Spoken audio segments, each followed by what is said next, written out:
So this is a close-up tour of my first Valentine's edition drawing, which is of two hippos, but at least I hope they look like hippos. I've done something really wrong because that's not what I intended.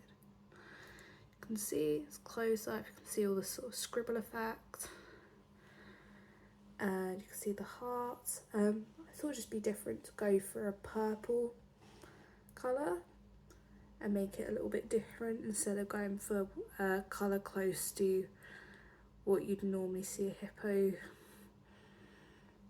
to have, really. There you go. Thanks for watching.